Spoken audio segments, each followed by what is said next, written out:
ভাবি আমাকে কে নিগাবান ডাকছেন আপনি কোন আমরা শুনি।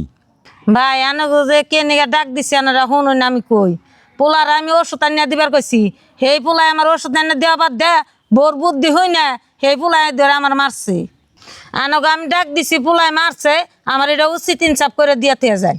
ভাবি আপনি বিচার চাইছেন আমরা উচিত বিচারই করুন। পোলাই যদি আপনি ধরে মারছে পোলার কাছে হই না নই কে নিগা মারছে এটা হই না পোলার আমি উচিত বিচারই করুম। আর দ্বিতীয়বার জানি কোনো পোলাহানে জানি মা বাপের শরীরে জানি আতুরি হারে না। হ ভাই তুমি আজকে উচিত বিচার করে থেকে যাবা। আজকে বুঝির পোলা বুঝির ধরে মারছে, কালকে যেন আমার পোলা আমার ধরে মারবো। আর কোনোদিন যদি কোনো পোলা কোনো মায়ের উপর আতুরি হারে না। কাকা মারে যে মারছে আমি এই কথা হই না নিয়ে চক্কু নাইছে দৌড় ফেরে আই পড়ছি। এখন তুমি বাইরে কি করে থে যাবা করে থে যাও। গেদি তুমি কোনো চিন্তা করো না, আমি যদি আইসি খুকসেতের কাছে হই না নই কে নিগে তোমার মায়ের মারছে এটা হই না কেমন বিচার করুন নাকি আমি খুকসেতের বিচারটা করবেন। ওই খুকসেত তোমার মায়ের কে নিগে মারছ তাই কও।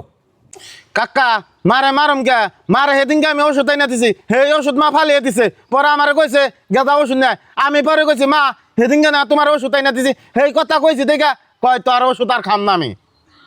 আর সেই ওষুধে নিয়ে মার লগে রাগারাগি করছি দেখা সেই জন্য তোমাকে ডাক দিছে আমি বলে মারে ধরে মারছি এটা একটা কথা কয় না কাকা। গেদা তোমার কথাও শুনলাম তোমার মার কথাও শুনলাম, তুমি কও যে তোমার মায়ের মারো নাই আর তোমার মাই কয় আমার মারছে। কার কথা বিশ্বাস দামু?